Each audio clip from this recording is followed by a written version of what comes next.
All right, we want to go ahead and talk um, in the urban areas developing in the mid to late 1800s following the Civil War.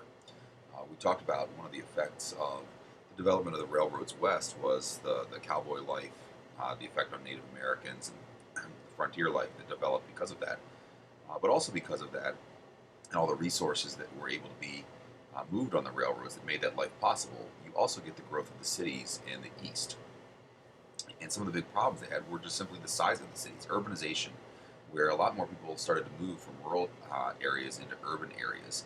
Um, and so there was an immigration from within the country, from these rural areas back into the big cities, as well as an immigration from overseas.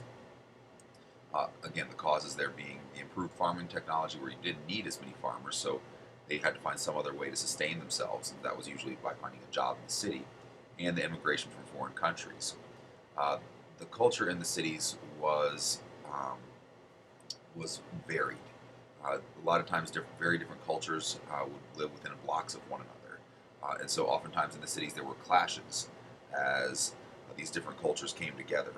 These were evidenced in the ethnic neighborhoods, which you can still find in the cities today. Places like Chinatown, places like Little Italy. You still find these kinds of places in most major urban centers in the United States today, including cities like Chicago, where you have different pockets of different ethnic groups. The housing was usually pretty cramped in these places. They had to develop a way to kind of um, fit a lot of people in a small space, and there were a couple different solutions to that. Uh, the first solution was something called a tenement house. It was a house that was really designed as a single family dwelling, um, but had been kind of subdivided and cut up so that multiple families would live in this single house. And this didn't prove to be a very good situation, as the houses were never designed to handle the number of people that were in them. Sometimes the floors would collapse, they were fire hazards, and so they were a real problem. In response to this lack of housing, urban people developed something called a row house. This was kind of an alternative to tenements, and this is where the houses were all right next to one another, right on top of one another almost, where you didn't necessarily have a yard. In fact, a row house would share a wall in common. Uh, you might consider them something like a townhome or a condominium today. So again, you'd have separate houses, separate front doors, but your exterior walls, what would ordinarily be your exterior walls, butted up right next to the next family's house. So that in fact you shared that wall. So there was not an exterior wall where otherwise there might have been. Another solution was what was called a dumbbell tenement. These were apartment buildings. They were designed as multiple family dwellings, and originally they were thought to be an improvement, a good opportunity for low income housing.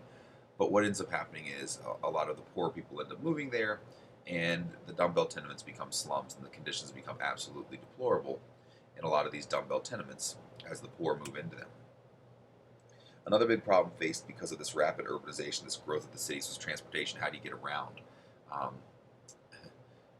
this was a huge problem. How do you fit that many horses in a city? How do you fit that many animals in a city on top of all the people? So you had to find some way of getting those folks around more efficiently. Some of the ways that were developed: streetcars, subways, also developed in the latter half of the 1800s as a way to move lots of people around urban areas. Another big development that really changes a lot of our urban areas is the car. And the car was originally seen as an environmental improvement. It would improve sanitation.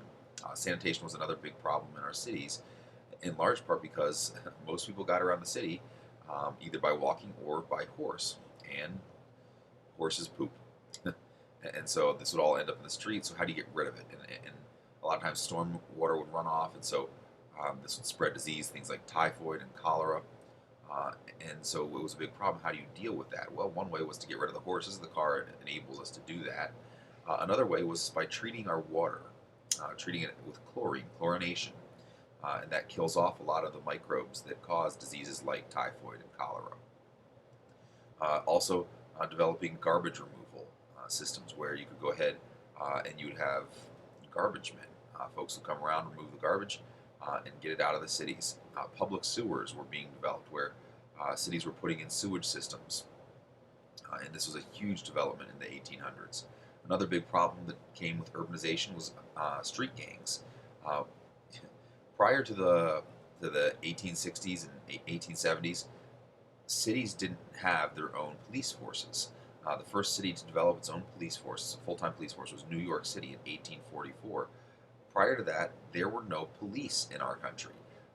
You might have a county sheriff who would take care of all the law enforcement, but there was no local police force like we understand it today prior to the growth of big cities in our country. Some of the reforms, then, how do we deal with these problems? Um, there's lots of different reforms, and we'll get into more of those as we go. It turns into what's called the progressive movement.